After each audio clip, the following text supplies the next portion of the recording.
Kroll and Paul Brewer.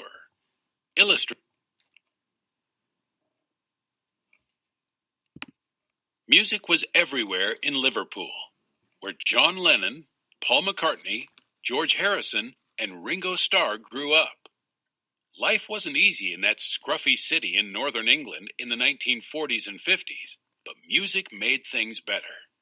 John played guitar and harmonica. Paul started out playing trumpet, but traded it for guitar. George had a guitar too, and could play circles around John and Paul. Ringo was the best drummer in Liverpool. From the time they got together as lads until they became superstars, the Fab Four made music, made history, and made people laugh. John, Paul, George, and Ringo always had fun together, even when they were trying to name their band. In 1960, they finally decided to call themselves the Beatles. The name made them laugh, and it stuck. In their early days, the Beatles performed for hours and hours in hundreds and hundreds of shows around England and Germany. It was exhausting and paid next to nothing. Anxious to have a record of their very own, the Beatles were afraid the band was going nowhere. They used silliness to help keep their spirits up. John would shout, "Where are we going, lads?" "To the top, Johnny." "And where is that?" "The toppermost of the poppermost," the others would yell, and they went on with the show. When they got a new producer in 1962, the Beatles tried hard to make a good impression, but it wasn't easy. During a recording session, the producer listed the many things he didn't like about the music, then said politely, "Let me know if there's anything you don't like." A painful silence. George tried to lighten the mood. "Well, for a start, I don't like your tie." The producer laughed, but he still had the Beatles sing their song 17 times in a row. It was midnight before he thought it sounded right. The lads had their first record, "Love Me Do," a song Paul had written 4 years earlier when he was 16. Once the bouncy tune got on the radio, people started listening. Months later, the Beatles' second record, "Please Please Me," hit #1 on the charts in England.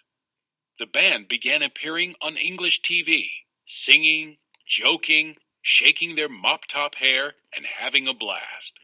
The songs were fantastic, but the lads themselves were so cool, so funny, so fab, short for fabulous, that reporters started calling them the Fab Four.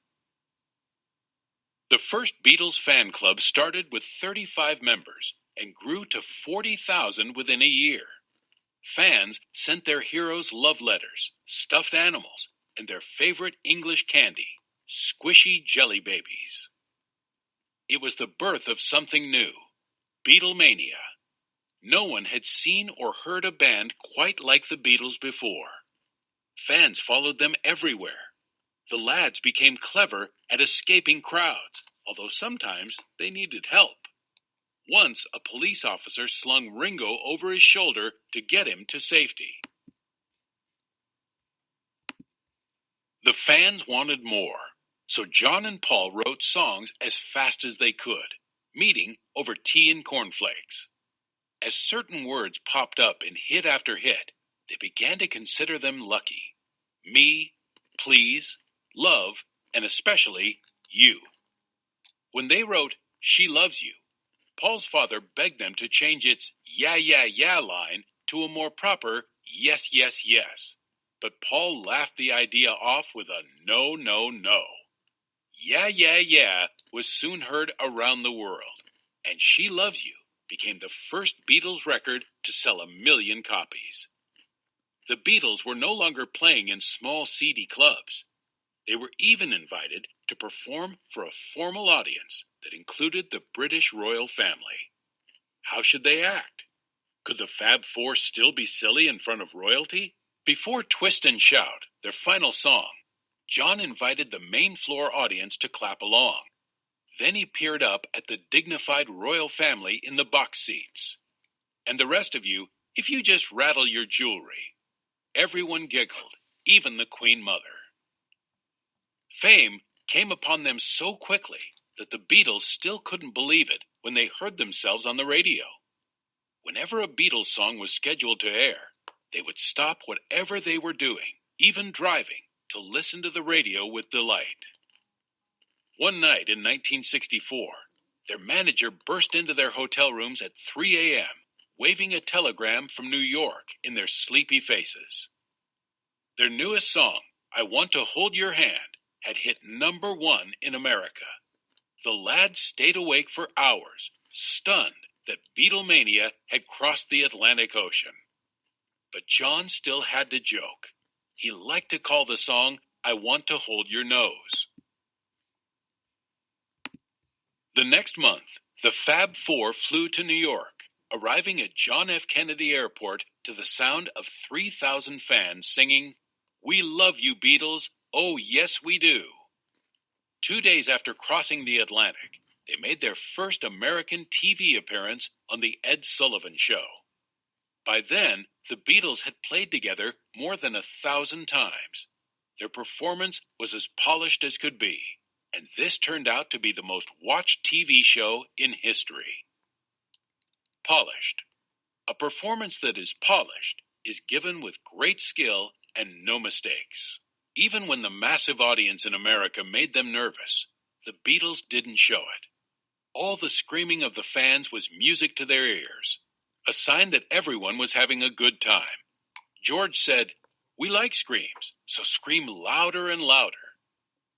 They were now big stars, riding around together in limousines. Yet the Beatles had as much silly fun as they'd had as boys in Liverpool. Paul said, There were just 4 of us in the back of that car laughing hysterically. Laughter was their way of dealing with their sudden fame. They joked about everything, but they soon regretted joking about their favorite candy. Soft English jelly babies couldn't be bought in America, so fans started stocking up on jelly beans. They threw jelly beans at the stage during concerts as a way to show their love. Ouch! Jelly beans were much harder than squishy jelly babies. John had an idea. Just eat them. Regretted. If you regretted something, you felt sorry about it and wished you hadn't done it. The Beatlemania roller coaster reached dizzying heights during the 1964 tour. Fans screamed in the Hollywood Bowl, an outdoor stage under the stars. In Denver's Red Rocks Amphitheater, the music echoing off cliffs of red and orange. In Philadelphia's Convention Hall, in a city filled with history. At the Indiana State Fair, amid the sound and smell of farm animals. And in 19 more cities from San Francisco to New York. Beatlemania was so intense that the screaming of the fans often drowned out the songs. The lads found it hilarious that the less their music could be heard, the more popular they became, and the more money they were paid. Anything they touched went on sale to fans. Even the hotel sheets they slept on were cut into tiny squares and sold as souvenirs. Excited fans didn't just miss hearing the music. Sometimes people were so starstruck they didn't hear anything the Beatles said at all. John once tested this by telling a distracted restaurant waiter, I'd like a steak, medium, and 2 elephants came, and a policeman bit my head off, and a cup of tea, please. Reporters interviewed the band constantly. The Fab Four often thought the questions were silly, and they loved to give silly answers. Hilarious. If something is hilarious, it is very funny. Every fan has a favorite Beatle. John was often called the smart one. Question. Which one are you? John. Eric. Question. Some people think your haircuts are un-American. John. Well, it was very observant of them, because we aren't American, actually. Question. How do you find all this business of having screaming girls following you all over the place? George. Well, we feel flattered. John. And flattened. Question. Do you go to the barber at all? Paul. Just to keep it trimmed. But sometimes we do it ourselves, you know. John. With our feet. Observant. If you are observant, you see or notice more details than other people. Flattered. If you are flattered by something, it made you feel honored or special. Baby-faced Paul was the cute Beatle. Question. What is your favorite sport? Paul. Sleeping. Question. Is your hair real? Paul. Is yours? Question. You Beatles have conquered 5 continents. What do you want to do next? Paul. Conquer 6. Question. Will you ever stop being Beatles? Paul. We are the Beatles. That's what we are. Younger and a bit shyer, George was sometimes the quiet Beatle. Question. What do you call your hairstyle? George. Arthur. Question. What do you do when you're cooped up in a hotel room? George. We ice skate. Question. If one of you stopped being a Beatle, what do you think you'd do? George. I think I'd train elephants in the zoo. Question. What do you do with all the money that you make? George. I'm going to change all mine into cents, fill up a room, and dive in it. Nothing rattled Ringo, even rude questions about his large nose. Question. What do you think of Beethoven? Ringo. Great, especially his poems. Question. How many of you are bald that you have to wear those wigs? Ringo. All of us. Question. How did you find America? Ringo.